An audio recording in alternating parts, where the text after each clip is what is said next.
Hi நண்பர்களே, குந்தி மாத்ரி 2 பேருக்கும் யுதிஷ்டிரன், பீமன், அர்ஜுனன், நகுலன், சகாதேவன்னு 5 குழந்தைகள் பிறந்தாங்க. பாண்டுவும் மறைவிகளும் குழந்தைகளை ரொம்ப அன்பா வளர்த்து வந்தாங்க. ஆனா ஒரு நாள் விபரீதம் நடந்துச்சு. ஒரு சமயம் பாண்டுவும் மாத்ரியும் காட்டுல நடந்து போய்கிட்டு இருந்தாங்க.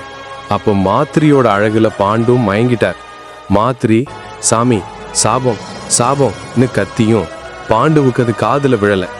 அழகில் மயங்கிய பாண்டு மாத்ரிய நெருங்க அந்த ஒரு நொடியில முனிவர் கொடுத்த சாபம் பலிச்சது. இருவரோட உயிரும் அங்கேதான் பிரிஞ்சது. இதை பார்த்த குந்தி ஓடி வந்து கதறினாங்க. காட்டுல இருந்த முனிவர்கள் எல்லாம் பாண்டவுக்கு ஆறுதல் சொன்னாங்க. இந்த செய்தி அஸ்தினாபுரத்துக்கு போனப்போ அரண்மனை முழுக்க துக்கம். பீஷ்மர், திருதராஷ்டிரா, தன் கணவரை இழந்த குந்தி இந்த 5 குழந்தைகளை எப்படி தனியா வளர்ப்பா?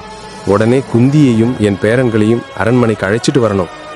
ஈமச்சடங்குகளை முனிவர்கள் முன்னிலையில் பாண்டவர்கள் முடிச்சாங்க. அதன் பிறகு பீஷ்மர் குந்தியையும் பாண்டவர்களையும் அரண்மனைக்கு அழைத்து வந்தார். நண்பர் திருதராஷ்டரும் காந்தாரியும் பாண்டுவின் பிள்ளைகள் ஆட்சிக்கு வரக்கூடாதுன்னு மனசுல நச்சு எண்ணத்தை வச்சிருந்தாலும் வெளியில அன்பா நடந்துக்கிட்டாங்க. சிறு வயசுல பாண்டவர்களும் கௌரவர்களும் ஒன்னா விளையாடினாங்க. ஆனா அந்த விளையாட்டுல எப்பவும் பீமனும் அர்ஜுனனும் தான் ஜெயிச்சாங்க. இந்த வெற்றி துரியோதனனுக்கு பெரிய கோபத்தை மூட்டியது. இப்பதான் பாண்டவர்களுக்கும் கௌரவர்களுக்கும் இடையில முதல் பகை விதையே விதைக்கப்படுது. துரியோதனன் கோபத்துல அடுத்து என்ன செஞ்சான்?